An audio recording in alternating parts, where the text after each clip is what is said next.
Greetings, folks. Transmitting high atop Florida's peninsula at 108 feet in the home of where legendary pirates have been born.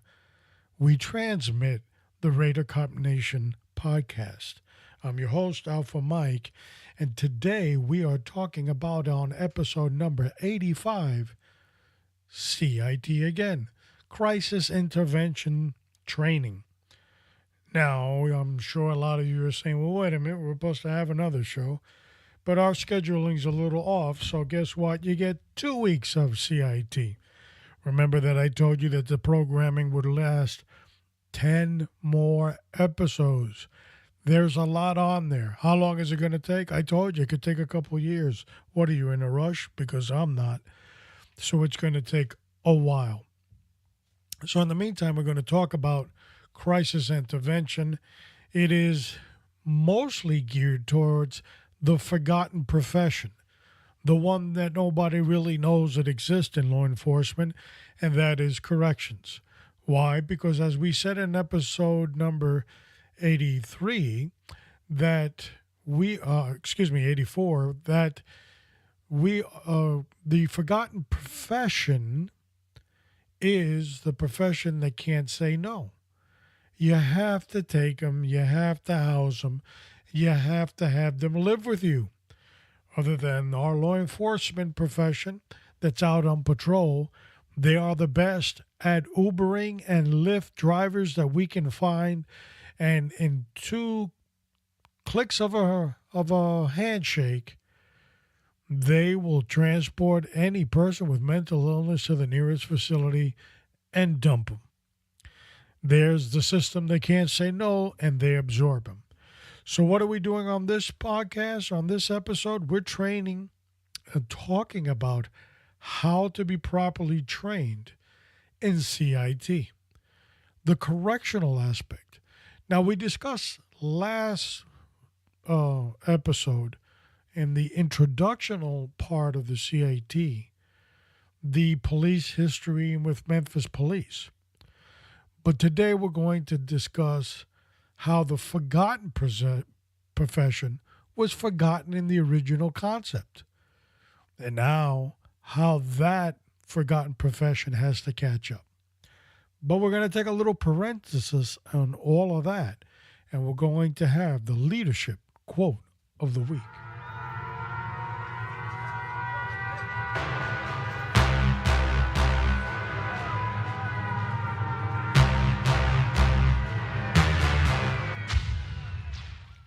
This week's leadership quote comes to us from Harry S. Truman.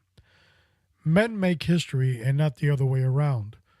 In periods where there is no leadership, society stands still. Progress occurs when courageous, skillful leaders seize the opportunity to change things for the better. Harry S. Truman.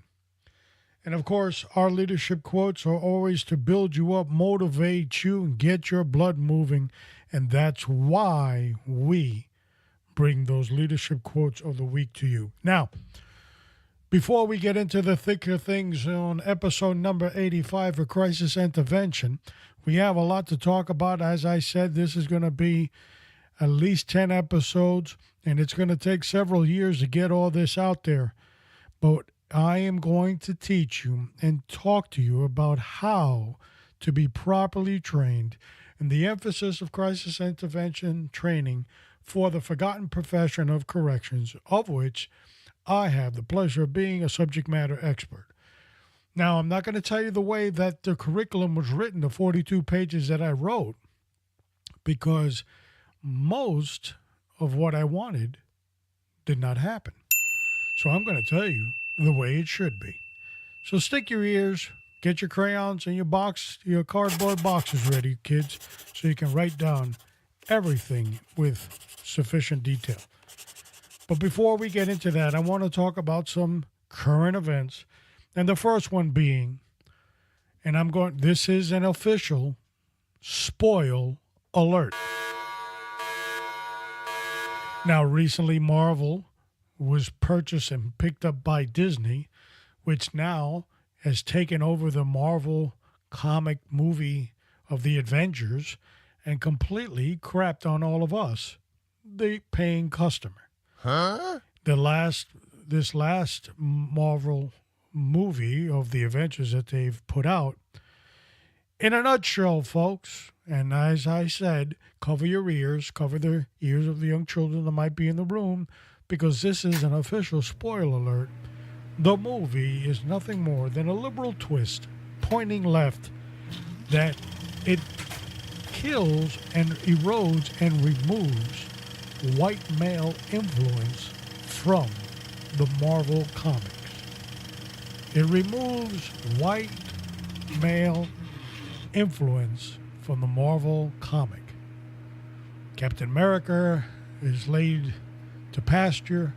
Being old, he gives up his shield and moves on to sunny South Florida somewhere in retirement. Iron Man, we won't have any need for his white intelligence either, so we've gone ahead and killed and eliminated him. And even the bad guy in the movie, we don't know what he was, but he was removed also. And then Thor has become a fat, old, drunk, bearded, long-hair hippie, white Anglo that is a boob and an incompetent. What? These were the heroes when we were kids in comic books around America. We looked up to these cartoons and these comic characters, and we lived up to them as children. Only to have the liberal left produce a movie which has grossed this weekend in 3 days $1.2 billion. People have been robbed of their good, hard-earned money into watching this crap. It was a grueling 3 hours long. Oh, no. That to get to the plot, you had to wait for the last 40 minutes or so. But prior to that, it was all about the liberal agenda and killing Whitey. And then eventually they got to the plot. I could have saved my hard-earned money and not watched it. But as some of you know, I'm raising a 12-year-old. And of course, there I was, sitting in the theater, and I did doze off. But I can tell you, I didn't like it. On some other issues, we know now that the Russian issue was a hoax, that the famous Bob Mueller investigation that cost millions, 20, 30, who knows what the real number is, but I've come up with $67,000 for each 400 plus pages of that report. About $67,000 worth each page to get. That's what we got. Absolutely nothing for your buck and nothing but a smokescreen.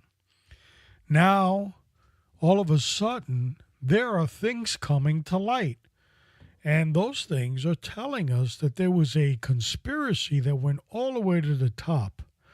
Now, I don't want to have any more spoiler alerts, but stay tuned to some of your news outlets, some of them even being fake, because even the fake ones are going to have to start telling a little bit of the truth, because it's coming, folks.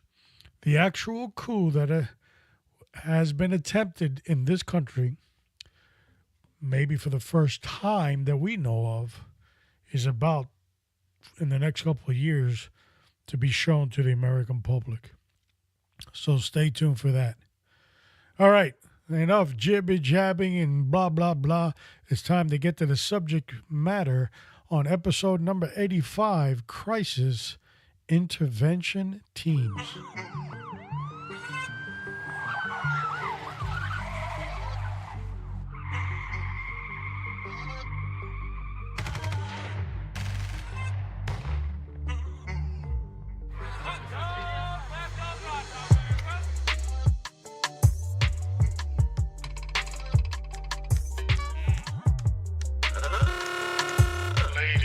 Gentlemen, boys and girls, children of all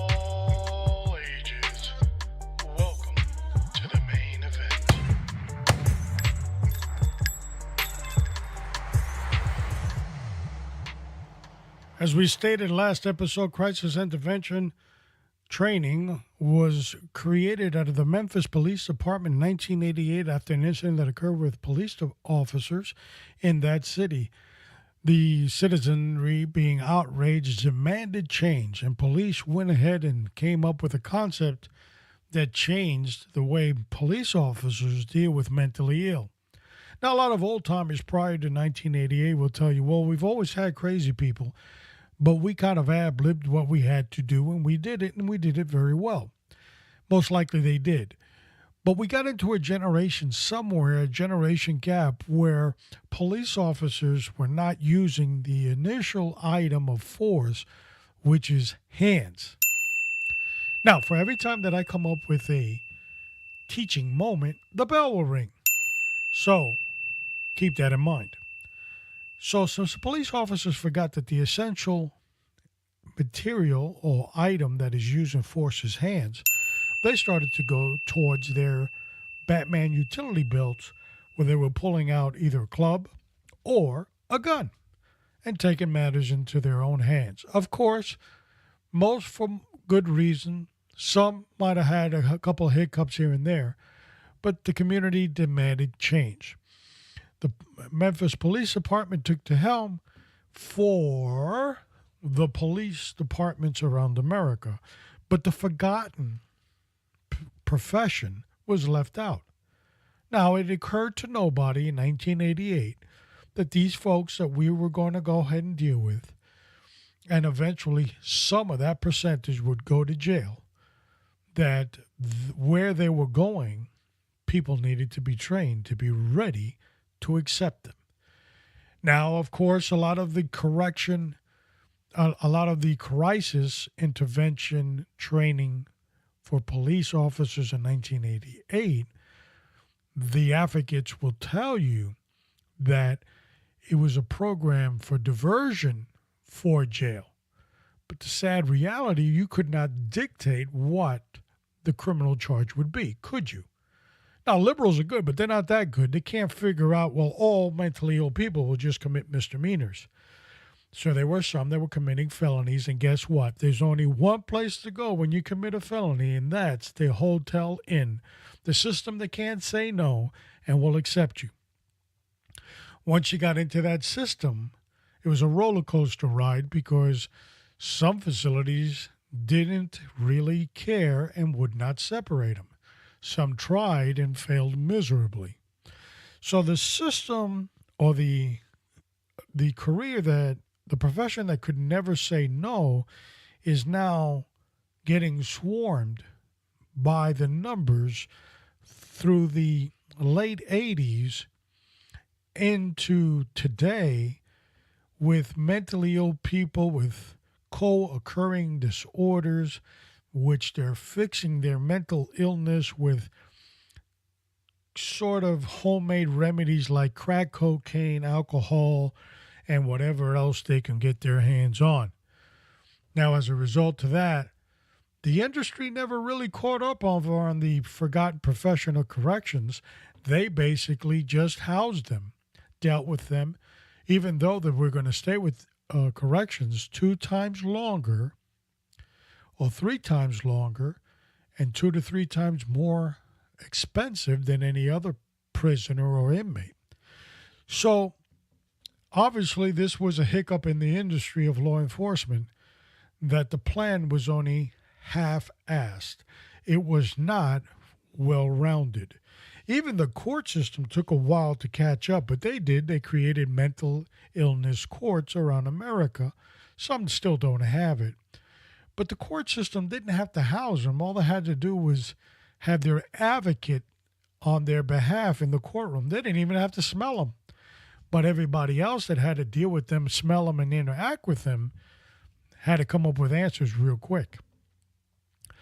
So the agency that I worked with was one that had to come up with some answers quickly, because the Department of Justice under the Obama administration was going around slapping agencies left and right with civil rights violations.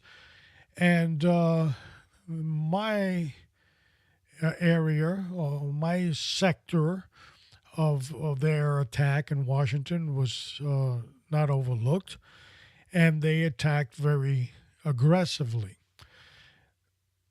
They found themselves, the Justice Department, in a time warp when they came in to investigate because the jail system was prehistoric.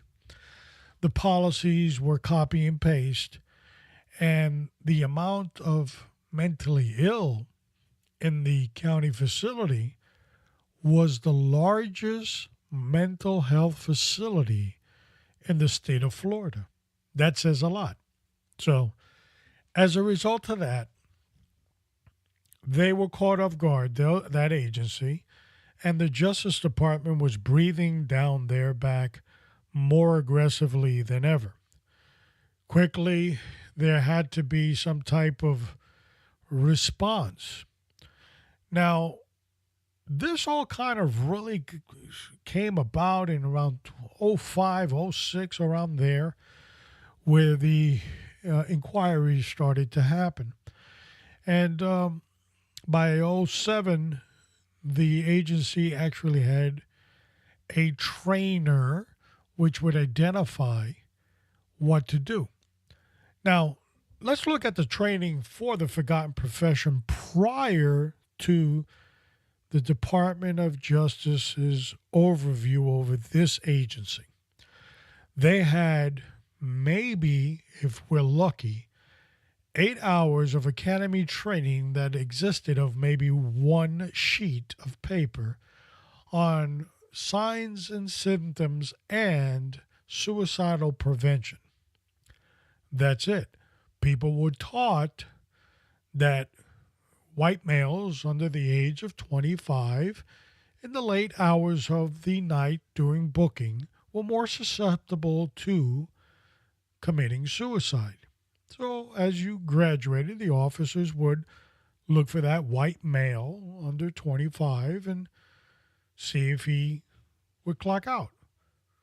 But the sad reality was not white only. It was white, black, brown, yellow, and all kinds of colors were clocking out. So the department creates a CIT coordinator that it's going to put all this training together. After several years, they've got 8 hours on the books. And again, it's mostly pertaining to what you got in the academy: suicide prevention and signs and symptoms. So much more had to be done.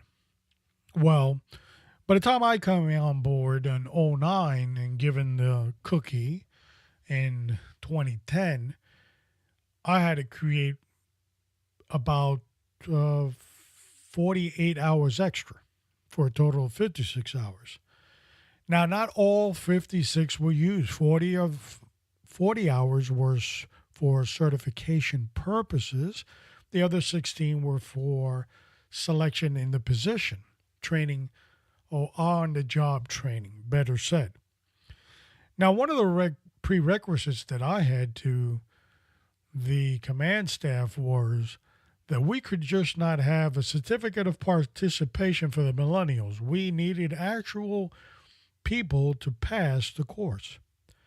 As a result, there was some snickering, there were some people upset at the world, and there were some bleeding hearts that did everything they could but take the test for the ones that got kicked out. Not many of them, 3 or 4, did not make it. And the reason for that is because they were never supposed to be in the units in the first place. Now, remember what I said, that the jail facility was the largest psychiatric facility in the state of Florida, and it was a jail. So the numbers were huge, probably in the area of about 1,200 to 300 psych or mentally ill inmates. And if I count the ones that were on some type of psychotropic medication, the number would get larger. Of course, for those that are out there in the Los Angeles Sheriff's Department listening are giggling and saying, a drop in the bucket. But the number in the population of Miami wasn't that big as it is in Los Angeles. Huge undertaking.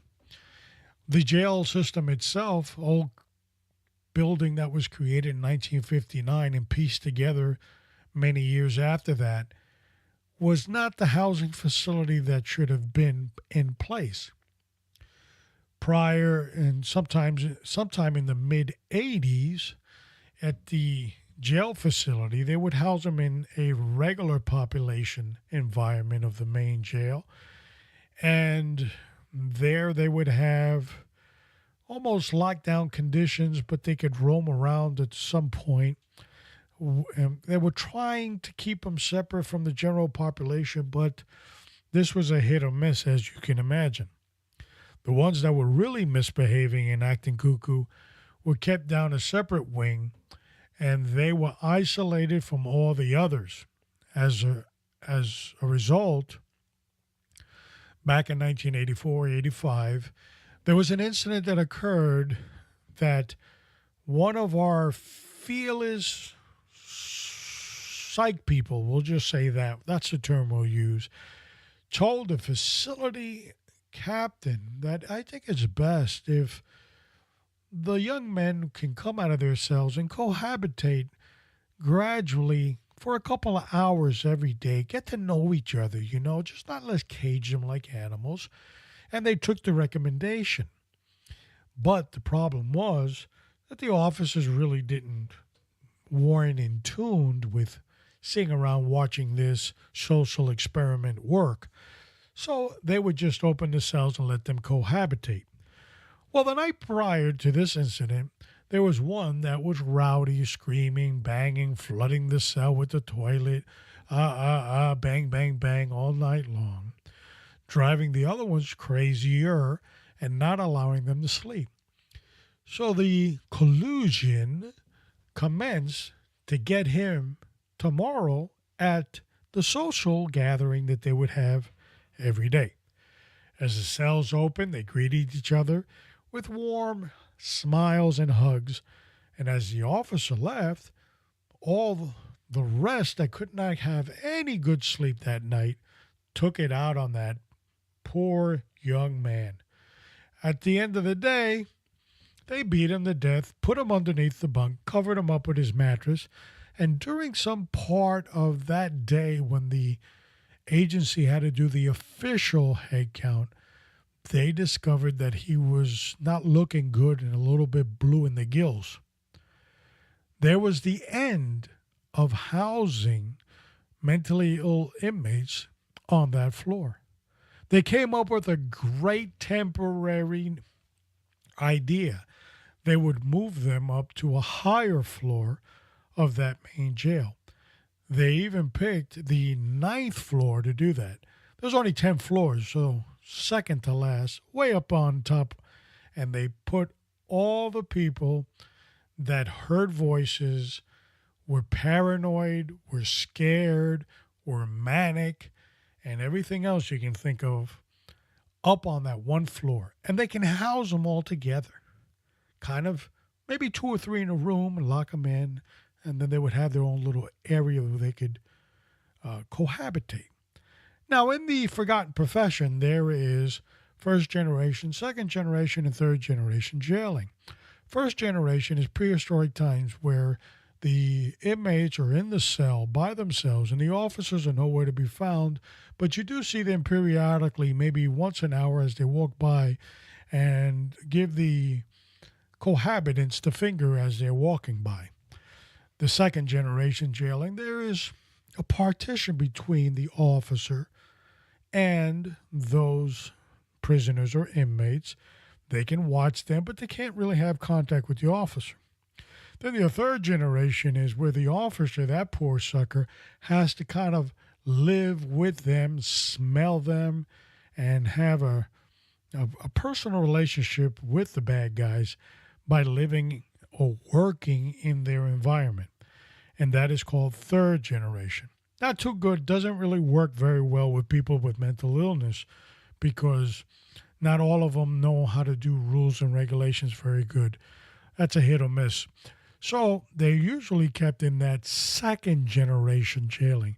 First one's not going to work. Remember, the officer's not really there. He kind of just, don't mind me, I'm just walking by. So you need somebody to be there not periodically, but permanently. So that's going to be the second generation. But the environment they had in this jail wasn't second, wasn't third, wasn't one. It wasn't, nobody knows what the hell number it was. That's how bad it was. Remember, I said that they had moved from that general population cell back in the 80s, and they were going to temporarily go to this new location on the ninth floor of this main jail of this county, and it was going to be temporary in nature. And it lasted over 30 years. Over 30 years was the definition of temporary for that agency.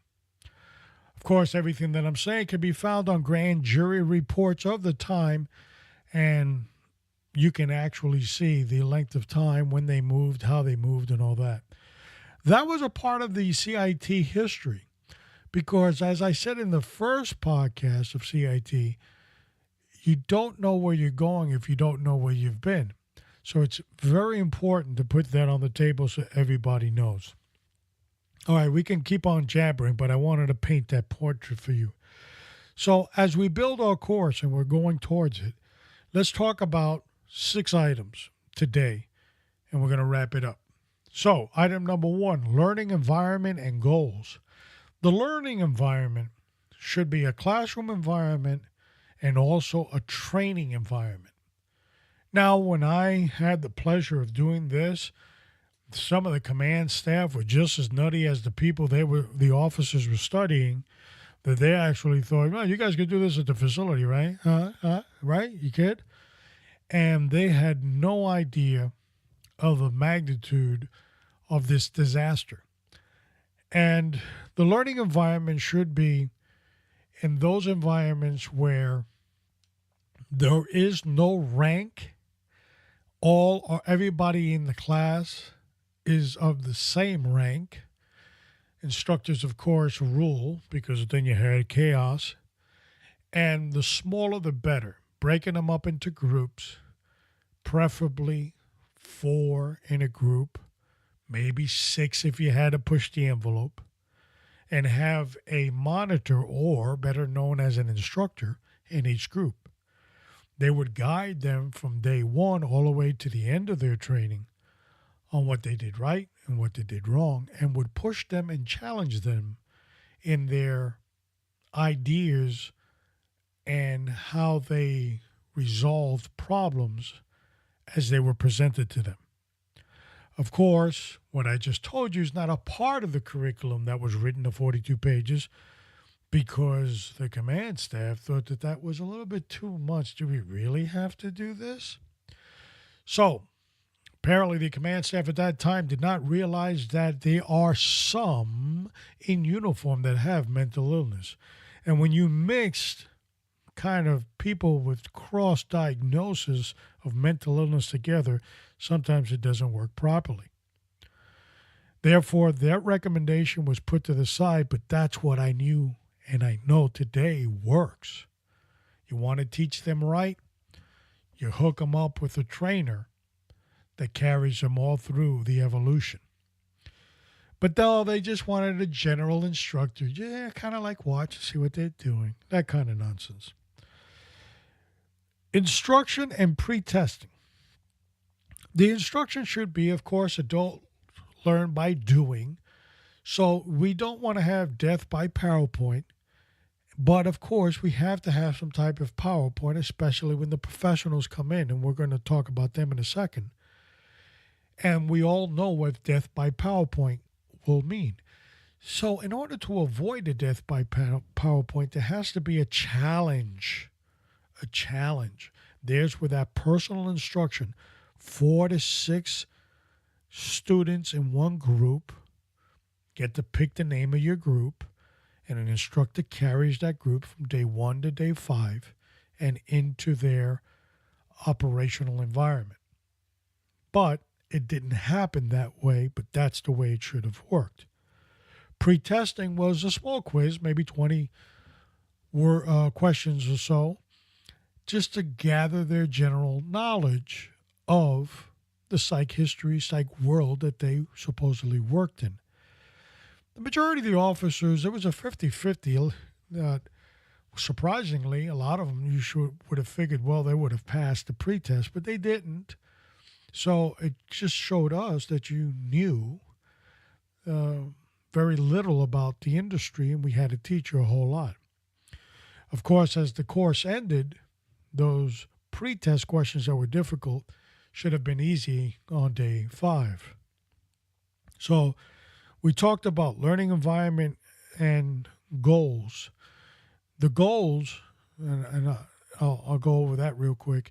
The goals should be to train each officer and or any other partner in dealing with the mentally ill within a correctional environment.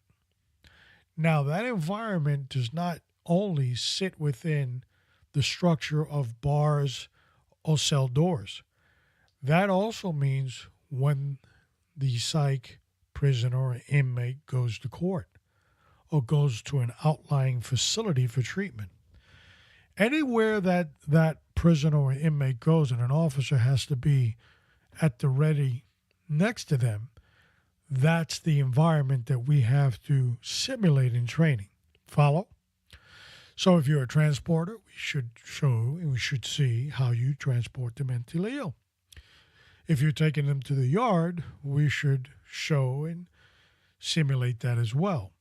And if they're going to the clinic or the infirmary or the hospital or an outlying facility, we have to treat all that as a training module. Well, the command staff would have none of that. Just train them in a classroom and that'll be the end of it.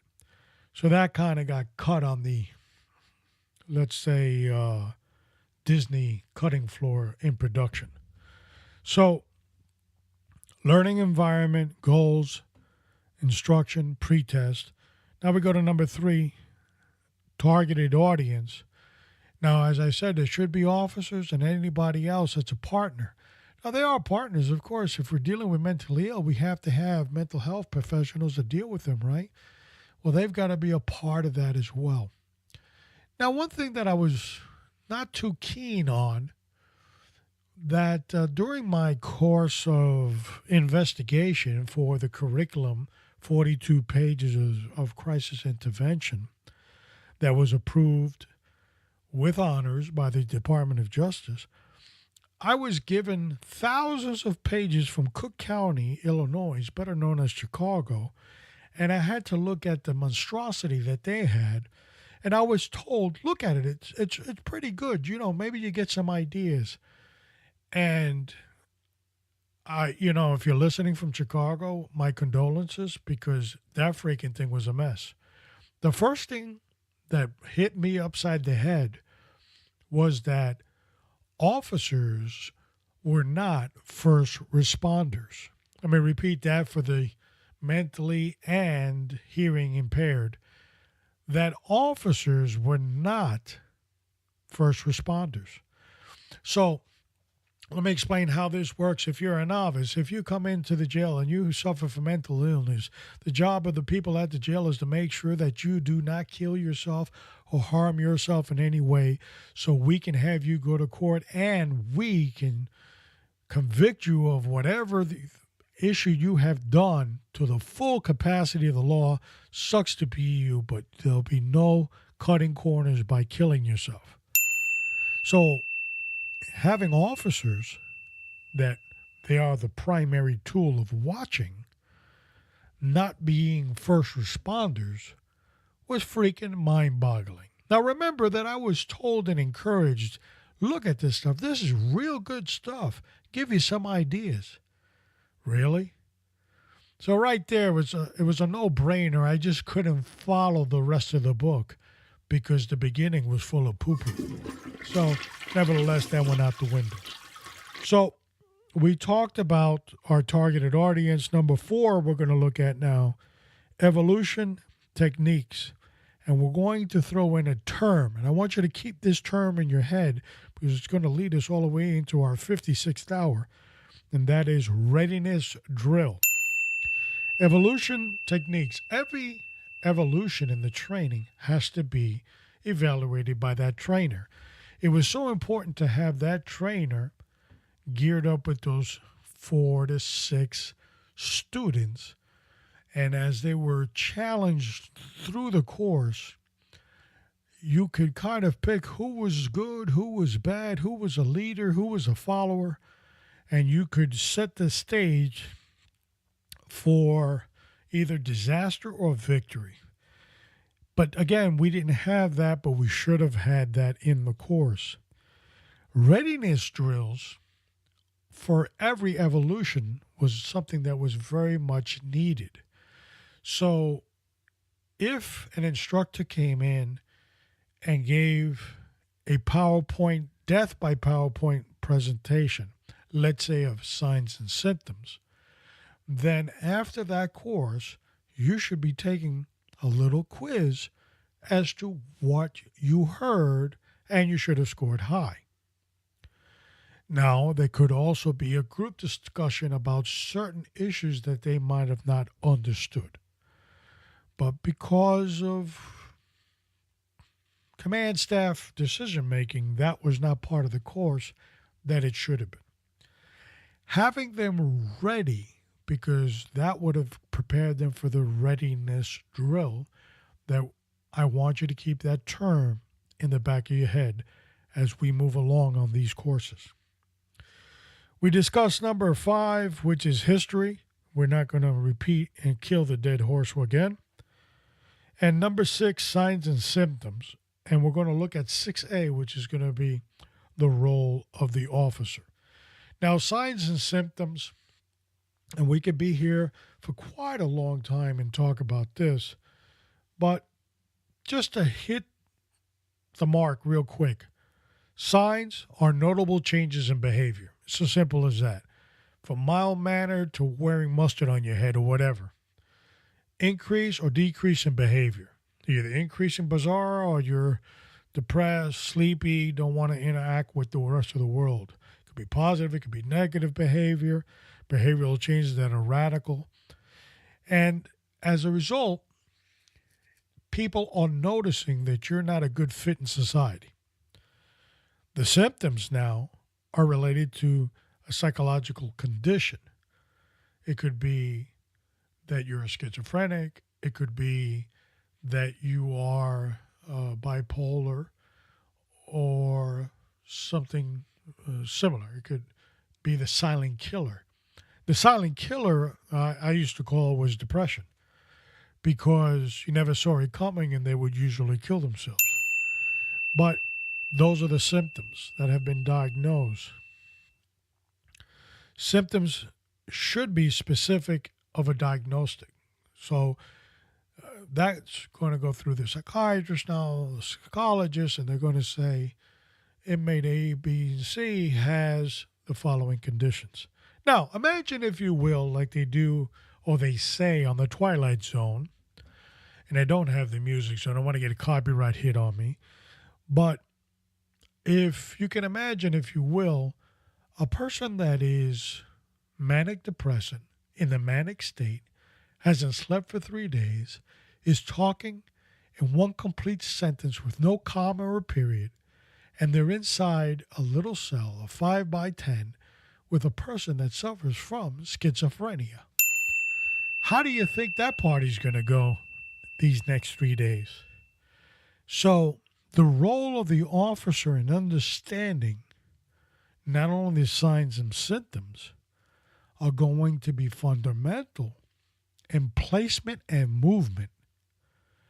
Now, some of the brainchildren of the command staff decisions they created, and a lot of the industry have this, the classification personnel or officer. Some places they're not officers that do classification. So they look at a computer screen and they look at the charges and they go, well, A can go with B, but he can't go with C. But on the field report, A cannot go with B nor C because A, B, and C are all crazy and they will drive each other crazy if they're housed together. So when we tried to explain to the command staff that had bars and stars for absolutely no reason, they could not understand. Let me give you an example. I'm at a command staff meeting and we're sitting there, and one of the executive brainiacs make a comment, and they said, "What status or what condition would a psych inmate be in our system?" So they came up with, disciplinary, this and that, wada. And I stood there in freaking amazement that they didn't know it was called administrative. So when I casually mentioned administrative, they looked at me and they said, no, it can't be administrative. You're telling me because I used to run the safety cells. No. Are you freaking serious? Then who put the crazy person in the cell? Was he punished for acting out? Or was it a medical procedure? So if it's medical, it should be administrative. Da, da, da, da, da, da, da, da, da, da. Ladies and gentlemen, boys and girls, children of all ages, welcome to the circus.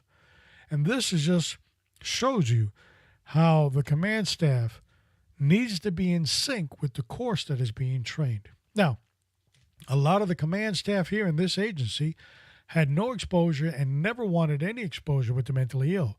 In fact, when they would hear a scream, they would run the opposite direction as fast as humanly possible. As a result, their limited experience, they had no knowledge and no basis or no foundation to understand what the course was all about. They would refer constantly and consistently to the police CIT, which, as I said, and I'll say again, was a system of Lyft and Uberism. Now, I've had a couple of officers kind of mention to me, hey, bro, that's not really fair, man. We go through a lot. There are a lot of crazy people out in the street, and there sure are. And there are a lot of cops that do a lot of good out there. And I do have to reflect on that and say that. But the system, not the individual police officer, but the system is generated to deal with calls and hump each call as fast as you can. So therefore, you don't have that quality time of 4 hours sitting around talking about why you're depressed that you didn't get a Twinkie when you were in second grade. You need to expedite. And those are kind of vocabulary words that supervisors learn early in their career. Expedite that call. So as a result, you don't have quality time with the nutty professor. So you got to get rid of him. That's what I meant, and that's what I'll continue to say, because that's the way the police system works. I know there's a lot of phony departments out there that like to say our CIT officers have no pressure on them whatsoever to clear a call. Okay. Now, cynicism, the role of the officer on each diagnosis. How do I deal with schizophrenia? What are the things that a schizophrenic really looks at? Well, a schizophrenic not only listens to your spoken words, but your hand movements. Let's say you have your hands in your pocket. The schizophrenic can all of a sudden start to wonder, why does he have his hand in his pocket? What is he trying to hide? Why is he looking at me like that? I don't like the way this is going. And all of a sudden, there could be second and third characters in that role inside his brain.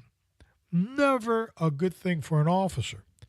So understanding schizophrenia and all the other diagnoses are important. Now, in our first episode of CIT, we did mention that mentally ill people, by and large, are not violent by nature. But a percentage of them are. And I would say, because of the co-occurring disorders and mixing that with drugs and all that other stuff out there, I would say a good 10%. And 10% way too many. So if we're looking at about 1,200 inmates or prisoners, talking about 120 violent, crazy guys.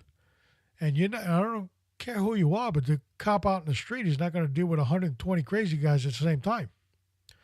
So this is a huge undertaking here. And there has to be a mechanism to deal with the violent and the nonviolent. That was another predicament, another problem, getting our partners like NAMI and all of them to actually recognize that the crisis environment does not have a white picket fence around it, and that the officers are dealing with areas where anything can happen at any time and they could be violent at any second, and that the officers being highly trained in subduing them would be to the advantage of all. Well, sometimes it just didn't work in the translation of that, but that's the truth. If an officer can't subdue a crazy guy quickly, there's no need for that officer to be in that unit. Now, for those that are novices when it comes to physical fighting, actual altercations, never had one, read a book when I was in third grade once about a fight. Fights don't go usually the way planned, like in the movies, pop, boom, pam, and down he goes. Fights are you got me, I got you, who can take the punch better, unpredictable, and 20 seconds into it, you are sucking wind, my friends, because you're using every bit of energy that you have. And there's where our psych superheroes have the advantage because they have superhuman strength. Now, I know a lot of you will say, I've heard that, but that can't be true. Well, I've personally witnessed them kick doors off of hinges, steal doors, rip toilets out, move and rip bunks off of walls that were made out of steel. So, whether that's coincidental or not, I have seen it. Therefore, that tells me whatever psychosis is going through their brain, it is giving them a whole lot of strength. And that psychosis of whatever they're going through, I might not be an officer. I might be a three-headed monster to them. You follow? So the energy level is that much more. So it's so important to know that the role of the officer. Now, we've talked about this as number 6A of the curriculum that we're kind of creating as we go along. But during the course, as long as it takes, we'll always revert back to the role of the officer. It's just not a single type of role, book, textbook, as the professionals want you to believe. This is schizophrenia, this is bipolar, this is depression, this is and then this is how you can handle it. Because that textbook and reality are two different worlds. One is Disney and one is the School of Hard Knocks. So you have to understand that both worlds have to coexist, but you have to recognize that the School of Hard Knocks is real, folks. Nobody gets paid to be a punching bag, and everybody wants to go home with their teeth. So, signs and symptoms. It is lengthy. The doctors that were on the course that we did were excellent, each and every one of them. We did have one. He was, I don't know, he was interesting. And, they say that sometimes the psychiatrists and so forth resemble the clientele. But he would sometimes turn his back to the officers and just look at the PowerPoint by death and just click away and talk. But he was of good spirits, and he put some classes to sleep. I do have to admit that. And there was the part of challenging, and that's why we needed to incorporate that 46 student ratio to instructor, because that death by PowerPoint was deadly, and it turned into Charlie Brown within 20 minutes of the presentation. Wah, wah, wah, wah, wah, wah, wah, and you didn't hear a word he said after that. And that was 4 hours, folks. That was 4 hours of the presentation, and you didn't hear anything. All you heard was wah, wah, wah. What good is that going to do you? So, signs and symptoms. You can Google it. If you're a graduate from the University of Google, you can Google any signs and symptoms and it kind of tell you what it is. But if you're going to develop a crisis intervention training course for the forgotten prevention of corrections, you've got to know how to put that diagnosis into the criminal justice system. The movement, the housing, the treatment aspect of it. It's a little bit more detailed than just giving a presentation by PowerPoint. So, we have bored you enough. I have done an excellent job in putting some of my audience to sleep. This is only the beginning, folks. We're on the introduction aspect of the crisis intervention training. Again, how long will this course take to explain to everybody? All 10, maybe even more, you never know. Episodes, well, as long as it takes. What are you, in a freaking hurry? It took some of us 20 years to develop this, so you're not going to learn it overnight. But what I can tell you is, if you continue to listen to Raider Cop Nation, you're going to get the answers that you desperately need. You can count on that. Now, switching gears real quick. Do you have a gun? Now, you know we talk about guns here all the time.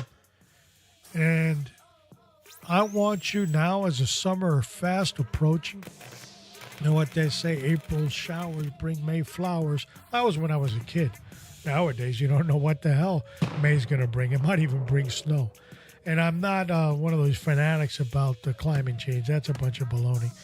But you don't know what summer's going to bring. But you need to look at your weapon. And if you see any rust marks or anything on the side of it, if you don't think it's in working order, you may want to lubricate it. You want to get it in working order.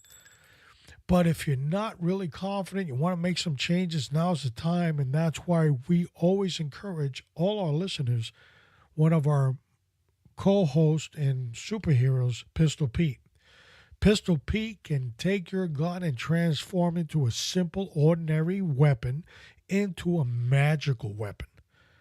His masterpiece and work of art are on Facebook, on his website. You can go there, pistolpeteguns.com, and you can actually see the wonderful works he's done.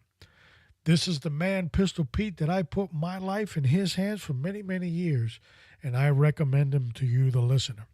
So as always, in the show notes, we will put the information for Pistol Pete, the gunsmith, my buddy, and my co-host superhero here too. He'll be here soon enough. So let's wrap up what we talked about.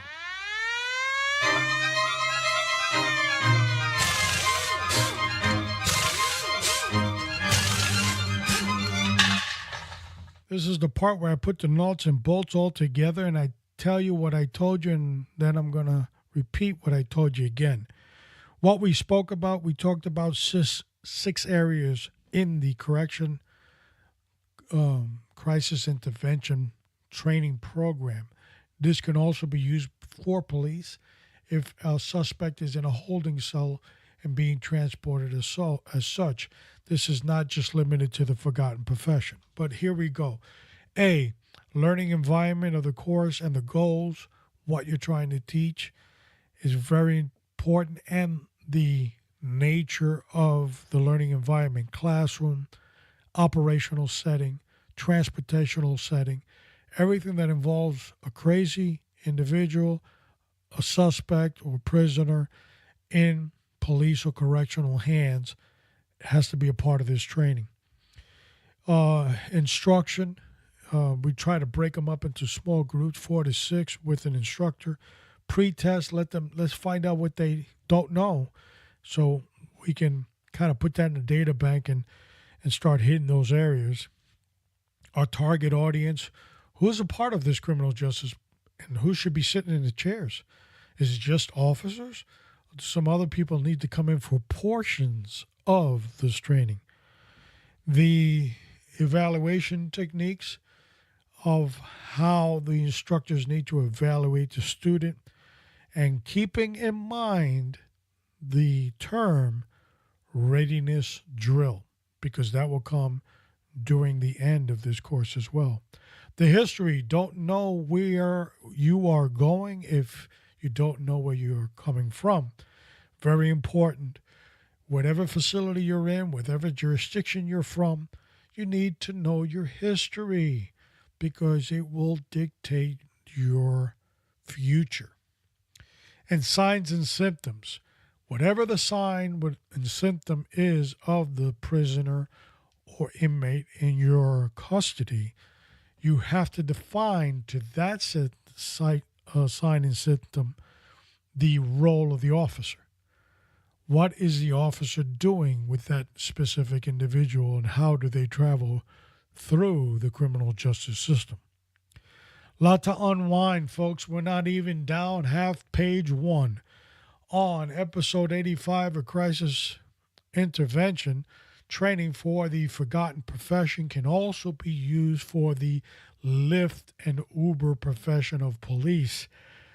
You can incorporate this from court officer to road officer to jail officer.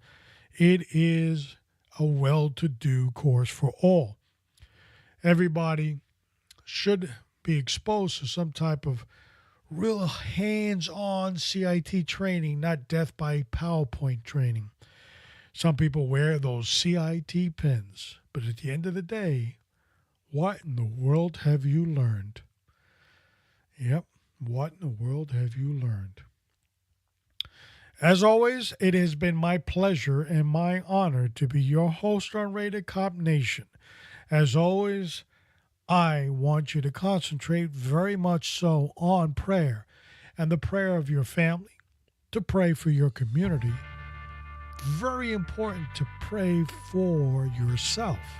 If you're not healthy and you're not of sound mind, you're not going to do anybody any good. So you got to pray for yourself and pray for the police or correctional department that serves you. This is Alpha Mike.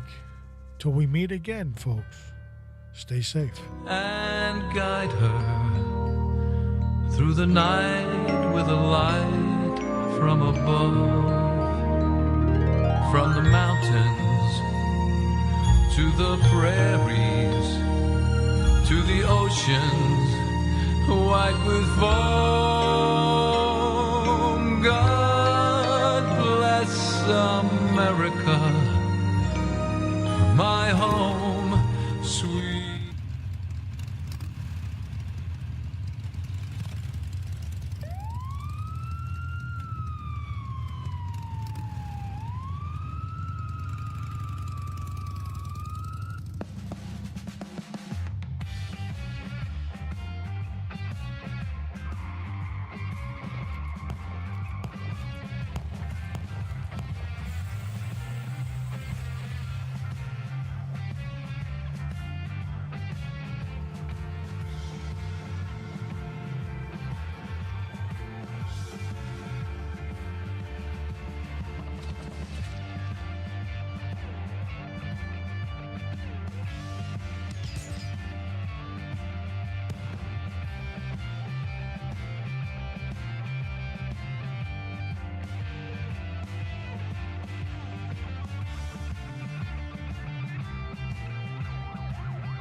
What the heck?